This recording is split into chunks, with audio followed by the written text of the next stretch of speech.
BRS 26వ ఆవిర్భావ సంబరం అంబరాన్నంటింది. రాష్ట్ర వ్యాప్తంగా గులాబీ పండుగ అట్టహాసంగా జరిగింది.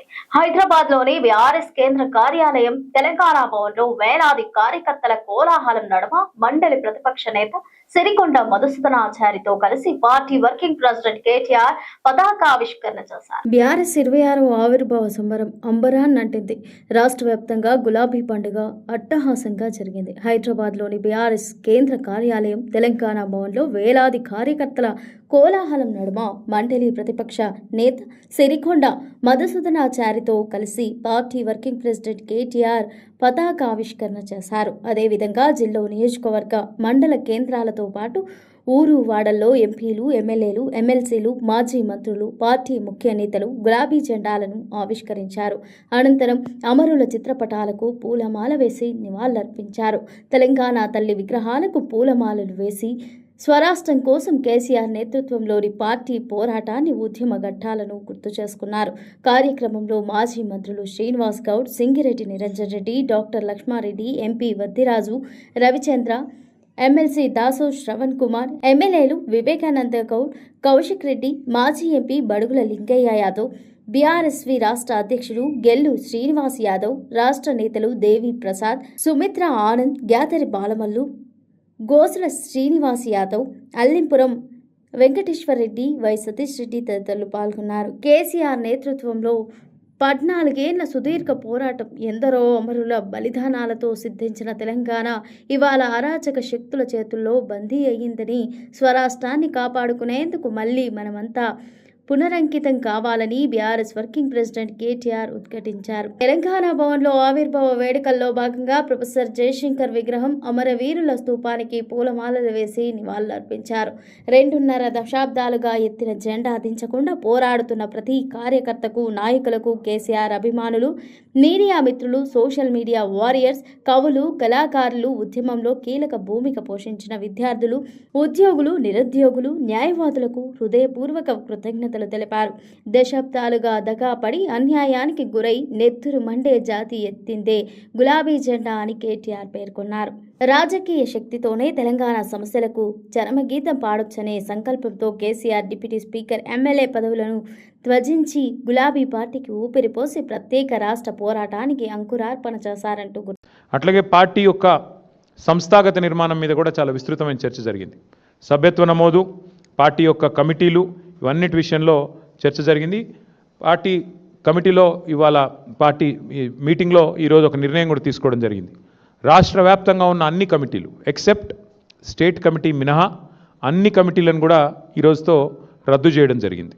ఎందుకు అంటే కొత్త కమిటీలు వేసుకోవాలి, మెంబర్షిప్ వేయాలి, కాబట్టి దానికి మార్గం సుగమం చేయడానికి అన్ని కమిటీలను కూడా రద్దు చేస్తూ నిర్ణయం తీసుకోవడం జరిగింది. అంటే గ్రామ కమిటీ నుంచి మొదలు పెడితే అన్ని కమిటీలు, జిల్లా కమిటీ దాకా అన్ని కమిటీలను కూడా రద్దు చేయడం జరిగింది. కేవలం ఒక స్టేట్ కమిటీ మాత్రమే ఫంక్షనల్గా ఉంటుంది.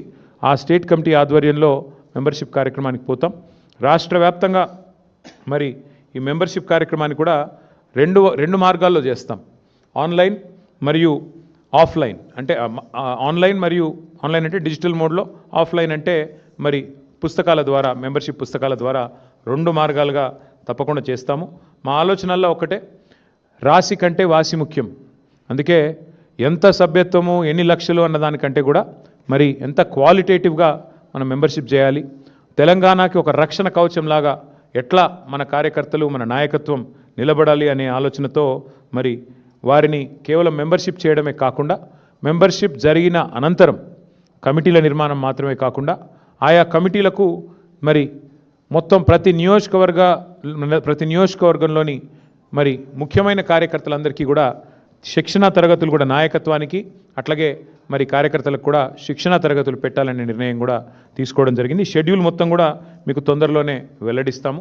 ఎందుకంటే తెలంగాణ వ్యాప్తంగా మరోసారి కృత్రిమ ఆయిల్ సంక్షోభం పుట్టుకొచ్చింది. పశ్చిమ ఆసియా యుద్ధం నేపథ్యంలో నెల క్రితమే ఆయిల్ కొరత ఏర్పడి రోజుల వ్యవధిలోనే సద్దుమణిగింది. ఇప్పుడు పెట్రోల్ ధరలను కేంద్ర ప్రభుత్వం పెంచుతోందన్న సూచనలతో మళ్లీ పెట్రోల్ కొరత ఏర్పడింది. తెలంగాణ వ్యాప్తంగా మరోసారి కృత్రిమ ఆయిల్ సంక్షోభం పుట్టుకొచ్చింది. పశ్చిమాసియా యుద్ధం నేపథ్యంలో నెల క్రితమే ఆయిల్ కొరత ఏర్పడి రోజుల వ్యవధిలోనే సద్దుమణిగింది. ఇప్పుడు పెట్రోల్ ధరలను కేంద్ర ప్రభుత్వం పెంచుతోందన్న సూచనలతో మళ్లీ పెట్రోల్ కొరత ఏర్పడింది. దీంతో ఎక్కడికక్కడ పెట్రోల్ బంకుల్లో నో స్టాక్ బోర్డులు దర్శనమిచ్చాయి. ఫలితంగా బంకుల్లో క్యూ కట్టిన వాహనదారులు తీవ్ర ఇక్కట్లు పడ్డారు. ఎలాంటి ఆయిల్ కొరత లేదు, నిల్వలు పుష్కలంగా ఉన్నాయి. ప్రజలు ఆందోళన చెందొద్దు అని పౌర సరఫరాల శాఖ అధికారులు ప్రకటిస్తున్న పెట్రోల్ బంకుల్లో నో స్టాక్ బోర్డులు కనిపిస్తున్నాయి. దీనంతటికీ ఆయిల్ కంపెనీలు సృష్టిస్తున్న కృత్రిమ కొరతే కారణమని విశ్లేషకులు తేల్చి చెప్తున్నారు. దేశంలో మరికొన్ని రోజులకు సరిపడా నిల్వలున్నాయని చెప్తున్నారు. అంతర్జాతీయ మార్కెట్లో క్రూడ్ ఆయిల్ ధరలు పెరగడం, కేంద్ర ప్రభుత్వం అందుకు అనుగుణంగా ధరలు పెంచకపోవడంతో నష్టాలను తగ్గించుకునేందుకు చమురు కంపెనీలు ఏకంగా సరఫరాను తగ్గిస్తున్నాయి. పశ్చిమాసియాలో ఉద్రిక్తతలు క్రమేపీ తీవ్రతరం అవుతుండటంతో చమురు ధరలు పెరుగుతున్నాయి. నిత్యం హెచ్చుతగ్గులు కారణంగా ఆయిల్ కంపెనీలు నష్టాలను పూడ్చుకునే వేసవిలో పడ్డాయి. ఇరాన్, రష్యా నుంచి మన దేశానికి చమురు దిగుమతి చేసుకుంటే ఇండియన్ కరెన్సీలో చెల్లింపులు జరిగేవి. ఇప్పుడు ఉద్రిక్త పరిస్థితుల్లో ఇరాన్ నుంచి సరఫరా తగ్గడంతో ఇతర దేశాల నుంచి దిగుమతి చేయడం వల్ల డాలర్ రూపంలో నగదు చెల్లించాల్సి వస్తున్నందున ధరలు అమాంతం పెరిగిపోతున్నాయి. ఇప్పుడు ధరలు పెరుగుతాయా, ఎప్పుడు తగ్గుతాయా తెలియని పరిస్థితులు ఏర్పడుతుండటంతో నష్ట నివారణకు పూనుకుంటున్నాయి. భవిష్యత్తులో మరీ ముఖ్యంగా 5 రాష్ట్రాల ఎన్నికల ప్రక్రియ ముగియగానే దేశీయంగా పెట్రోల్ ధరలు మరింత పెరిగే అవకాశాలు ఉండటంతో సరఫరాను పూర్తిగా తగ్గిస్తున్నాయి. దీంతో రోజుల తరబడిగా ట్యాంకర్లు డిపోల వద్ద వేచి ఉంటున్నాయి. 2-3 రోజులకోసారి సరఫరా చేస్తుండటంతో బంకులకు సరిపడ చమురు అందడం లేదు. ఫలితంగా కొరత ఏర్పడి ఇబ్బందులు తలెత్తాయి. హైదరాబాద్ నగరంలో మళ్లీ ఇంధన కొరత వినియోగదారుల్లో టెన్షన్ పుట్టిస్తోంది. అన్ని బంకులు నో స్టాక్ బోర్డులతో దర్శనమిచ్చాయి. పెట్రోల్, డీజిల్ దొరుకుతుందో లేదోనని వాహనదారులు ఆందోళనకు గురయ్యారు. తెరిచి ఉన్న బంకుల వద్ద కిలోమీటర్ల మేర వాహనాలు బారులు తీరాయి. గ్రేటర్ పరిధిలో 460కి పైగా పెట్రోల్ బంకులు ఉండగా 95 స్టేషన్లలో గ్యాస్ పంపులు అందుబాటులో ఉన్నాయి. మరో 35 కేంద్రాల్లో నేచురల్ గ్యాస్ కేంద్రాలు కొనసాగుతున్నాయి. తెలంగాణకు రక్షణ కవచంలా ఉండే సైన్యాన్ని తయారు చేసుకోవాలని, రాష్ట్ర అస్తిత్వాన్ని నిలబెట్టే ఫైటర్స్ గా తీర్చిదిద్దాలని పార్టీ నాయకులకు బీఆర్ఎస్ అధినేత తెలంగాణ తొలి ముఖ్యమంత్రి కల్వకుంట్ల చంద్రశేఖరరావు పిలుపునిచ్చారు. తెలంగాణకు రక్షణ కవచంలా ఉండే సైన్యాన్ని తయారు చేసుకోవాలని, రాష్ట్ర అస్తిత్వాన్ని నిలబెట్టే ఫైటర్స్ గా తీర్చిదిద్దాలని పార్టీ నాయకులకు బీఆర్ఎస్ అధినేత తెలంగాణ తొలి ముఖ్యమంత్రి కల్వకుంట్ల చంద్రశేఖరరావు పిలుపునిచ్చారు. తెలంగాణకు కించిత్ అవమానం జరిగినా తట్టుకోలేని తెలంగాణ ఆత్మగల్ల కమిటెడ్ క్యాడర్ కావాలని, అధికారంలో ఉన్న లేకున్నా అద్భుతంగా పనిచేసే సైనికులను తయారు చేసుకోవాలని సూచించారు. మనమే వారిని సెలెక్ట్ చేసుకొని సుశిక్షితులైన సైనికులుగా తీర్చిదిద్దుకోవాలి. జిల్లాకు పార్టీ కార్యాలయం ఉంది కాబట్టి క్యాడర్ను తయారు చేసుకుని వారికి నిరంతరం శిక్షణా కార్యక్రమాలు నిర్వహించాలి. బీఆర్ఎస్ అంటే గుండెలో పెట్టుకునే వాళ్ళు ఎంతో మంది ఉన్నారు. వారిని సుశిక్షితులుగా తయారు చేయాలి అంటూ ఆదేశించారు. బీఆర్ఎస్ ఆవిర్భావ దినోత్సవాన్ని పురస్కరించుకొని హైదరాబాద్లోని తెలంగాణ భవన్లో ఏర్పాటు చేసిన సమావేశంలో పార్టీ ముఖ్య నేతలకు కేసీఆర్ దిశానిర్దేశం చేశారు. మధ్యాహ్నం 3 గంటలకు ప్రారంభమైన కేసీఆర్ ప్రసంగం సుదీర్ఘంగా సాగింది. అనంతరం నాయకుల నుంచి వివిధ అంశాలపై అభిప్రాయాలు సేకరించారు. 2.5 ఏళ్లుగా రైతులను అరికోస పెడుతున్న కాంగ్రెస్ సర్కార్ తీరుపై నిప్పులు చెరిగారు. పార్లమెంట్ సాక్షిగా తెలంగాణకు అవమానం జరిగిన నోరెత్తని బీజేపీ, కాంగ్రెస్ ఎంపీల వ్యవహారాన్ని తుర్పరబట్టారు. ఇక మీదట గతంలో మాదిరిగా పరిస్థితి ఉండదని, క్షేత్రస్థాయిలో క్రియాశీలకంగా పనిచేసిన వాళ్ళకే పార్టీ టికెట్లు ఇస్తామని తేల్చి చెప్పారు. కాంగ్రెస్ సర్కార్పై బీఆర్ఎస్ అధినేత కేసీఆర్ నిప్పులు చెరిగారు. 10 ఏళ్ల బీఆర్ఎస్ పాలనలో అన్ని వర్గాలు అద్భుతంగా పురోగమించి దేశానికే తెలంగాణ దిక్సూచిగా నిలిచిన స్థితి నుంచి ఇవాళ దీనస్థితికి వెళ్తూ తిరోగమనంలో పయనిస్తోందని ఆవేదన వ్యక్తం చేశారు. మన హయాంలో అన్నిట్లో నెంబర్ 1 ఉంటే ఈ ప్రభుత్వం భూ కబ్జాల్లో నెంబర్ 1, కూలగొట్టుట్లో నెంబర్ 1, పేదల నోట్లో మట్టి గొట్టుట్లో నెంబర్ 1, రైతు బంధు ఎగ్గొట్టుట్లో నెంబర్ 1గా ఉందని ఆయన తుర్పరబట్టారు. తలసరి ఆదాయం, తలసరి విద్యుత్ వినియోగం, రాష్ట్ర స్థూల ఉత్పత్తి, రైతు బంధు ఇవ్వడం, సంక్షేమాన్ని అద్భుతంగా తీసుకెళ్లడం, ఇలా అన్ని రంగాల్లో ఇతరులకు ఆదర్శంగా నిలిచిన తెలంగాణను నేడు ఇంతటి దయనీయ స్థితి దిగజార్చిన కాంగ్రెస్ పాలనను ప్రజల కండ్ల ముందు ఉంచాలని పార్టీ శ్రేణులకు దిశానిర్దేశం చేశారు. ముఖ్యమంత్రి రేవంత్ రెడ్డికి చావు భాష తప్ప మంచి భాష రావడం లేదు. అసెంబ్లీలో మీడియాతో చిట్చాట్ నిర్వహించిన సీఎం మరోసారి శవరాజకీయాలకు తెరలేపారు. బీఆర్ఎస్ పార్టీ ఆవిర్భావ దినోత్సవం నాడు ఆ పార్టీని శవంతో పోల్చి కుసంస్కారం చాటుకున్నారు. ముఖ్యమంత్రి రేవంత్ రెడ్డికి చావు భాష తప్ప మంచి భాష రావడం లేదు. అసెంబ్లీలో మీడియాతో చిట్చాట్ నిర్వహించిన సీఎం మరోసారి శవరాజకీయాలకు తెరలేపారు. బీఆర్ఎస్ పార్టీ ఆవిర్భావ దినోత్సవం నాడు ఆ పార్టీని శవంతో పోల్చి కుసంస్కారం చాటుకున్నారు. తద్వారా సీఎం రేవంత్ రెడ్డి రాక్షసానందం పొందారని బీఆర్ఎస్ నాయకులు ఆగ్రహం వ్యక్తం చేస్తున్నారు.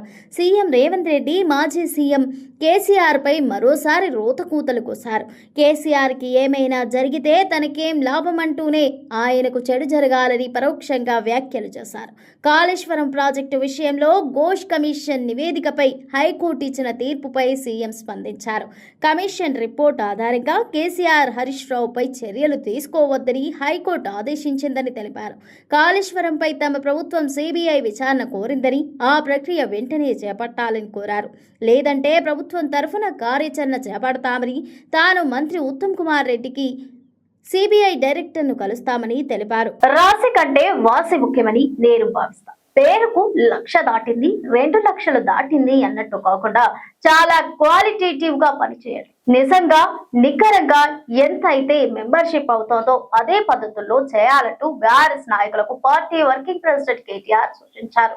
రాశి కంటే వాసి ముఖ్యమని నేను భావిస్తా. పేరుకు 1,00,000 దాటింది, 2 లక్షలు దాటింది అన్నట్టు కాకుండా చాలా క్వాలిటేటివ్ గా పనిచేయండి. నిజంగా నికరంగా ఎంత అయితే మెంబర్షిప్ అవుతోందో అదే పద్ధతుల్లో చేయాలి అంటూ బీఆర్ఎస్ నాయకులకు పార్టీ వర్కింగ్ ప్రెసిడెంట్ కేటీఆర్ సూచించారు. క్రియాశీలక సభ్యులు కమిటీలు ఏర్పాటు చేసుకుంటూ బూత్ లెవెల్ నుంచి స్టేట్ కమిటీ దాకా టాప్ టు బాటం మళ్లీ పార్టీ పునర్నిర్మాణం చేపట్టాలని పిలుపునిచ్చారు.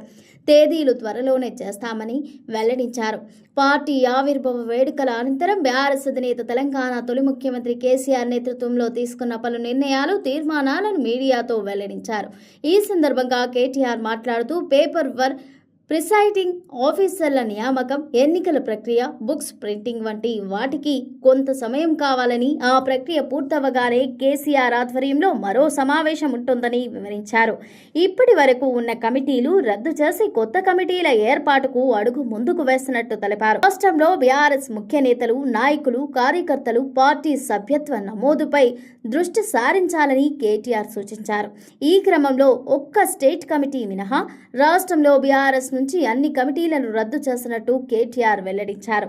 కొత్తగా సభ్యత్వ నమోదు తర్వాత మళ్లీ కమిటీలు, జిల్లాలకు కొత్తగా పార్టీ అధ్యక్షుల నియామకం ఉంటుంది.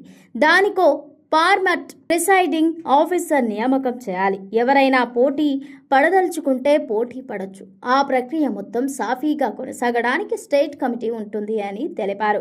పార్టీ అధ్యక్షుడు కేసీఆర్ ఆదేశాల మేరకు రావుల చంద్రశేఖర్ రెడ్డి, కృష్ణమూర్తి, ఎల్ రమణ వంటి పెద్దలు దీనిపై వర్క్ చేస్తున్నారంటూ తెలిపారు.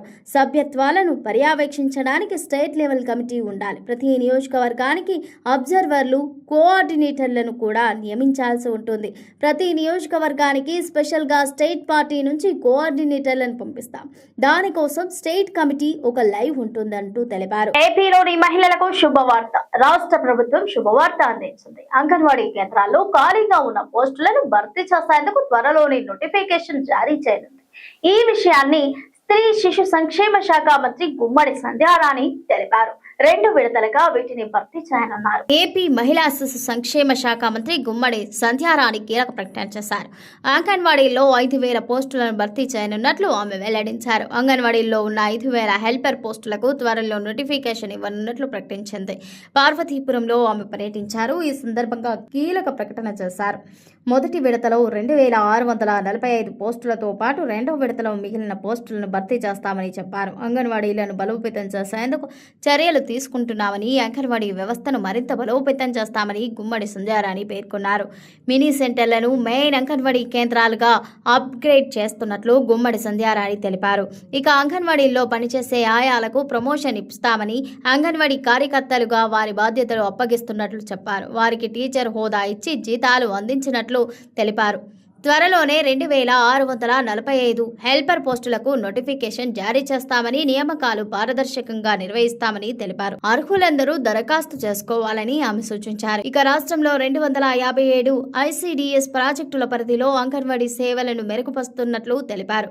ఇటీవల 58,204 కార్యకర్తలకు 5G స్మార్ట్ ఫోన్లను అందించామన్నారు. ఇక సూపర్వైజర్లు, బ్లాక్ కోఆర్డినేటర్లకు కూడా స్మార్ట్ ఫోన్లను అందించినట్లు పేర్కొన్నారు. ఇది ఇవాల్టి బులెటిన్. మరో బులెటిన్ తో మళ్ళీ కలుద్దాం. Stay tune to S24 news.